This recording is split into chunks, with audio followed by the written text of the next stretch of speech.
the Healing Through Love podcast with Sharlene Lynch and Rose Davidson.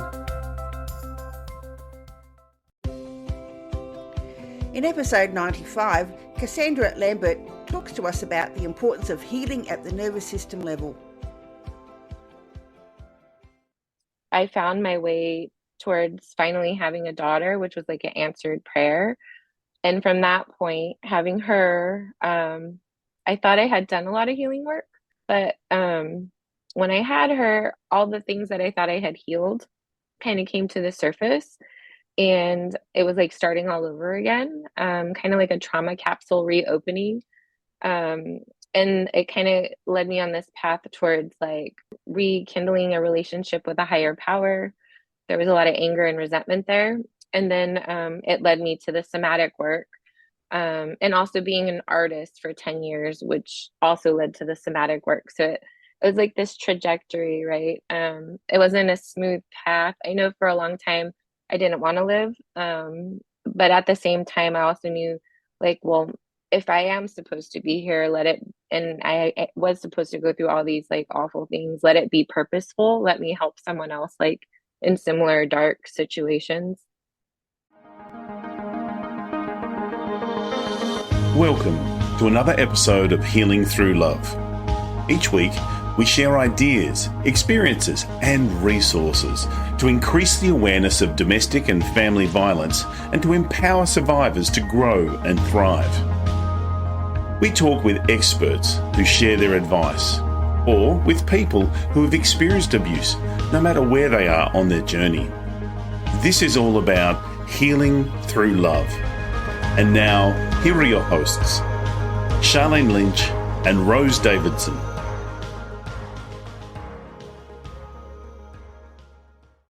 Hello, and welcome to the Healing Through Love podcast, the space where stories of strength, resilience, and transformation unfold. I'm your host, Rose Davidson, and I'm honoured to be your guide on this journey of empowerment and healing. Today, we have a very special episode tailored just for you. Whether you're driving, you're sipping your cup of tea, or simply taking a moment for yourself, I want you to know that you are in a safe space. Healing Through Love is more than a podcast, it's a community, a beacon of hope, and a reminder that you are not alone. In this episode, we have a guest who will share a story that resonates with the core of our mission, a story that illuminates the power of love, resilience, and the unwavering strength that lies within each of us. So settle in, take a deep breath, and let the healing journey begin. Before we dive into today's conversation, just a quick reminder for you all. If you find value in our episodes, consider supporting us by subscribing, sharing, and leaving a review. Your engagement helps us to reach more hearts and spread the message of healing. Today, my guest is Cassandra Lambert, and Cassandra's going to be discussing with us the importance of healing at the nervous system level. Cassandra is the owner and founder of Sea Love and is a trauma-trained somatic coach and practitioner. She's fully certified in clinical EFT, brain spotting, and somatic attachment therapy. She is a dedicated guide for individuals on a journey towards self-love and personal wholeness. Her transformative path, driven by her own experiences with complex PTSD from sexual abuse, led her to the profound impact of somatic-based work, particularly emotional freedom techniques. With the mission to empower others, Cassandra offers a 10-week pain into power process using EFT as a primary modality. Through this, she helps clients unlock their innate divine power and achieve lasting change, freeing them to embrace their true potential. Cassandra, it is such a pleasure to have you on the Healing Through Love podcast. Welcome. Yeah, thank you so much for having me. I really love everything you're saying as you're doing your introduction. It's so soothing. It feels good. Thank you. Thank you. So tell me a little bit about, if you would like to share your journey from where you were to what brought you to what you're doing now. Yeah, so it's a really long journey, and not a very clear path. When I was a kid, I went through a lot of trauma and abuse. my mom left my dad before I was even born because he was an alcoholic, and he would play games with her, like hiding her car so she couldn't find her car to go to work and weird things like that.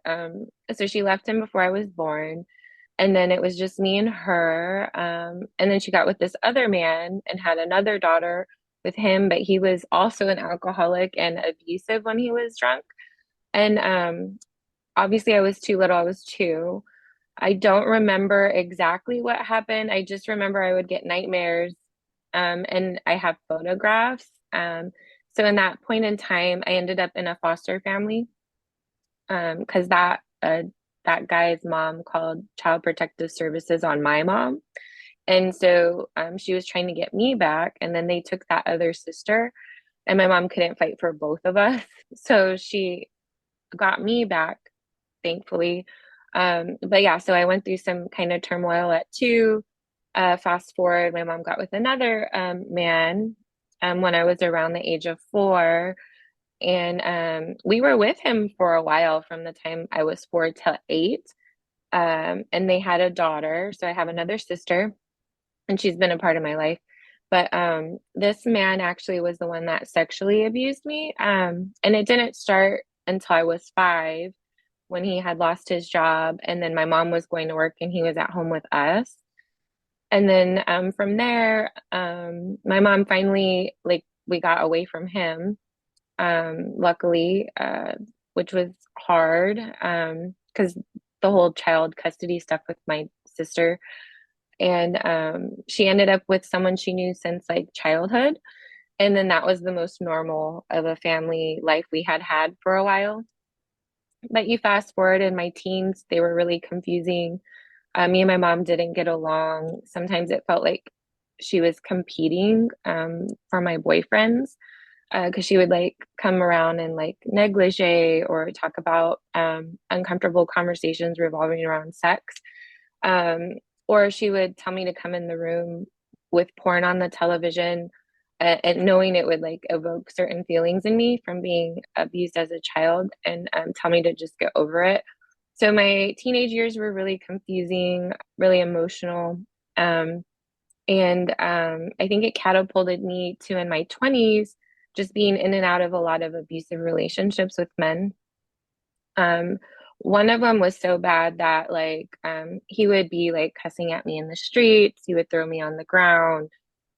He would call me like really awful names, just because he said I was looking at people. And there was one time he actually broke my thumb. And luckily I did get away from this person. Obviously it didn't start off that way, right? Like the thing with abuse is it doesn't like start off with them like punching you in the face. It's like little by little, it gets just really toxic and unhealthy, and it is really like an addiction, right? But yeah, I was like in and out of these abusive relationships, and also having like a lot of panic attacks, anxiety. And I remember back then like seeing infomercials with there was one that came on around like anxiety or this and that. And I still actually have some of the CDs from that, even though I never really like looked at them. And then the other infomercial that came on back then was Tony Robbins. And kind of planted little seeds, you know. And I was always drawn towards entrepreneurship, right? Like I didn't like the idea of like having to sit at a job, like especially if it was like super boring or whatever. Like, you know, when no customers are there, like what am I supposed to do with my time? So it led me into like personal development and acting classes, and little by little, um, I found my way towards finally having a daughter, which was like an answered prayer. And from that point, having her, I thought I had done a lot of healing work, but when I had her, all the things that I thought I had healed kind of came to the surface, and it was like starting all over again, kind of like a trauma capsule reopening. Um, and it kind of led me on this path towards like rekindling a relationship with a higher power. There was a lot of anger and resentment there. And then it led me to the somatic work, and also being an artist for 10 years, which also led to the somatic work. So it was like this trajectory, right? It wasn't a smooth path. I know for a long time I didn't want to live. But at the same time, I also knew like, well, if I am supposed to be here, let it, and I was supposed to go through all these like awful things, let it be purposeful. Let me help someone else like in similar dark situations. Wow, that's really sad. Really, it's quite a sad way to start your life and to continue on your life. I know that you know, if you grow up in an abusive environment, quite often you continue that by getting into your own abusive relationships, because that's what you know. You don't know any Yep. different. Tell me a little bit about your EFT system, emotional freedom techniques. Tell me a little bit about those, and you know how they can be used to overcome trauma. Yeah. So I might have to get a cough drop, so sorry. Okay. So I actually love EFT for a few reasons. One is because you can use it as a day-to-day practice to help support your nervous system. So it's not only for when you go see a practitioner, right? But you can also use it day-to-day, which is really empowering. So it's great for self-soothing, it's great for self-regulating. It's also great to just remind your body that you're allowed to feel relaxed, right? And there's a few components about it that are really beautiful. It's like a concoction of multiple modalities like acupressure, like you're using acupressure points. It's also a little bit of exposure therapy, right? Because you're exposing yourself to the activation. Also, it has a little bit of neurolinguistic programming in there because of reframing. And then what it does essentially is when you're doing your tapping, right? It cuts off the signal to your fight or flight part of your brain, the amygdala. So then that part of your brain stops pumping your body full of cortisol, which is what gets people so amped up. So that stops. And then also it kicks on your vagus nerve. So it allows for more relaxation. So you're essentially shifting the chemicals in your body and causing for more relaxation. And the more you do it too, especially working with a practitioner where you can get to roots of things, you'll find that your reactions towards things start to reduce naturally, right? So it's a really great way of moving through emotions, moving through trauma. They have gentle techniques, which are perfect for trauma. So you go through nice and slow, so you're not re-traumatizing the system. And yeah, I found it super helpful for my own trauma where other things weren't able to quite get in there. EFT was able to get in there and in a gentle way. Mm. Yeah, so that's the one where you tap on your head and you tap under your Mhm. eyes. Yeah. Yeah, yeah. Yeah. So it's a technique that I have looked at, but not necessarily practice on a regular basis. But you know, so for those of us who are I guess not skeptical, but Mhm. don't use it on a regular basis, what are the benefits of using it, you know, every day? Yeah. So, well, one thing, it helps your system feel more at ease.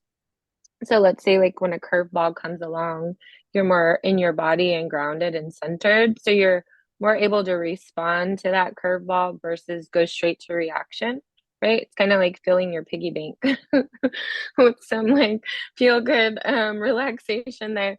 I that's also why I always recommend like having a daily practice where you are filling your cup too and really focusing on getting to your center, because that way you're more responsive to life and less reactive. It's also really great because it reduces stress in the body, anxiety in the body. And when you reduce stress and anxiety in the body, it boosts your immunity. So then you have more better health. And it just helps with so many factors. You can use it on physical pain, like literally if you hurt yourself, you can use it on that. You can use it for stress, anxiety. You can use it for emotions, thoughts, negative cognitions. Like you can use it for everything, really. And what they find too, and what I've seen and experienced, is if you do get like a physical pain, right? And you do tapping on all the different aspects, like let's say the pain originally was like an 8 or 9 and like, oh, it was hurting so bad. And then you do the tapping, you'll end up having it at like a 2 or 3, super more manageable because of all the emotions wrapped around the injury or whatever happened. So is it advisable to, go to somebody like yourself to learn how to do it, or can you just do it on the internet, or and what are the pros and cons of each? Yeah, that's actually a really good question. Because a lot of like some people have tried tapping in the past, and they were like, "Oh, it didn't work," right? And I was like, "Well, how were you doing it, right?" And they're usually like, "Yeah, I found some videos on YouTube or this and that," and I'm like, "Oh yeah, well, whenever you see like those videos on YouTube or TikTok or wherever, they're more catered to like doing like general tabletop tapping, right? Because they're not working with a very specific person and working with their specific aspects. So it's going to be very general. So it'll be more like, a nice fresh cup of coffee, it feels good in the moment, but it's not necessarily doing the deeper work of getting to the roots. And so like if you want to learn how to go dive deeper, you could either take a class or you could work with a practitioner. And as you're working with a practitioner, you're also learning how to do it in a more deep way. Good idea. I mean, like, I've only learned from the internet, and to me it hasn't personally done anything. Yeah. And so I'm not doing it in a way that's helpful for me, and something that's not catering to my stuff. What can you Cassandra, can you explain what somatic is, what somatic work is? Yeah, somatic work is just working with the body and like how we store things in our body. And a lot of trauma gets stored in the body, and it's about addressing it at that level and helping it to release versus like the old way of like talk therapy being very cognitive and logical and working with reason, which is like more of a top-down approach. Somatic is more of like a bottom-up approach, really addressing like what's going on in your body and your nervous system, your organs, and helping it to release. And so there's some modalities that I like love more than others, but everybody's different, right? So you always have to play around to see what works for you, because I feel like everybody's like a combination lock and you have to figure out what your combination is, right? Yeah, I agree, because people that say that one size fits all is definitely not on the right path, I don't think, because each person is different. Each person's trauma is different. They experience it differently. Yeah. Their triggers are different. So, to say that one size fits all is, to me, is just not quite being truthful. Yeah, I agree. Yeah. Yeah, like what works for me might not work for you. Some people get a lot out of a top-down approach. I get more out of a bottom-up approach. I'd say like if you've gone to like usually I get people who've gone to therapy for a long time and they're kind of like just hit this plateau. And then they come see me and they're like, oh yeah, all this other stuff, because they're like got as far as they could get with the talk therapy, and now it was time to like address the level of the body. Absolutely, Yeah. absolutely. So someone who is currently in an abusive relationship, God forbid that they find a way to get out, but what can they use, or how can they use EFT to help calm them, to and help them get themselves a bit more centered so they have the courage to leave? Oh gosh, it's so hard, right? Because especially if you're living in that situation, you're living in fight or flight. Um, so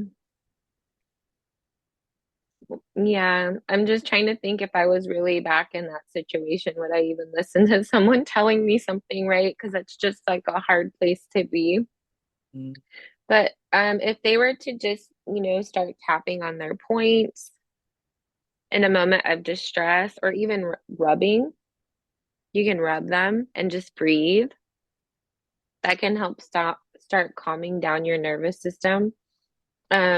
You can also take your right hand and cup your left armpit, and then just put your left hand over your right shoulder and just kind of sink into that to kind of like hug yourself a little bit and rock, right? Just to kind of bring yourself back into your body, right? Or just like sensing like your body parts, like your toes and your legs.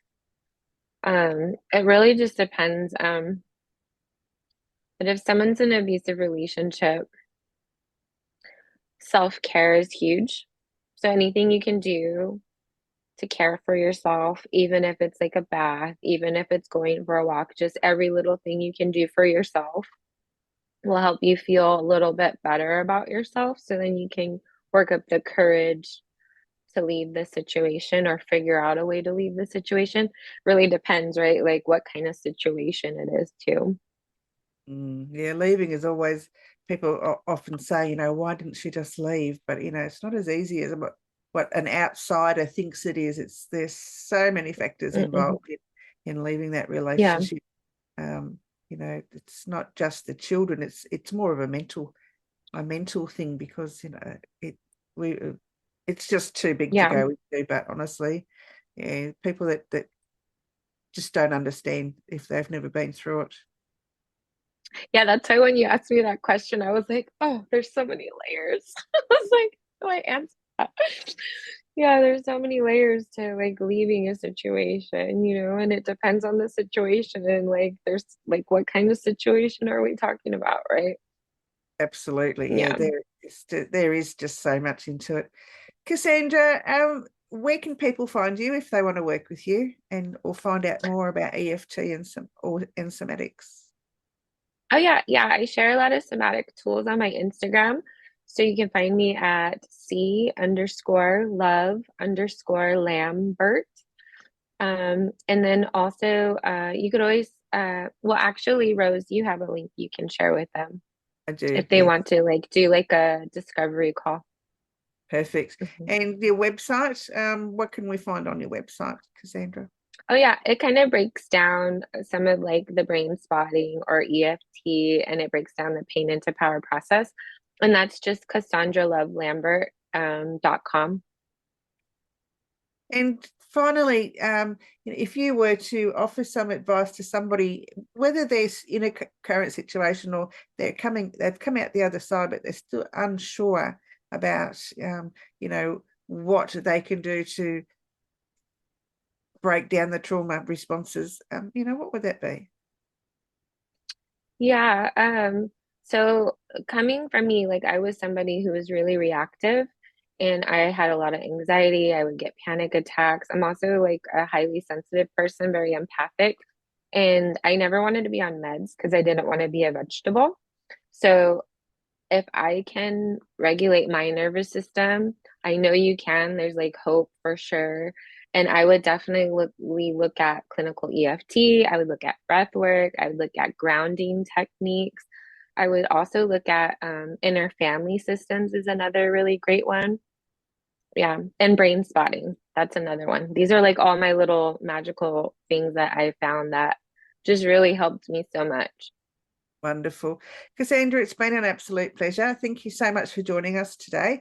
And I look forward to learning a bit more about, your tips and techniques on how we can all become a little bit more grounded and keep ourselves more, safe. Yeah. Thank you so much for having me, Rose. Bye-bye. Thank you for joining us for this episode of Healing Through Love. You can get further resources, see the show notes, or simply reach out to us via our website at htlaustralia.org. Thanks so much for joining us, and we look forward to your company next time on the Healing Through Love podcast.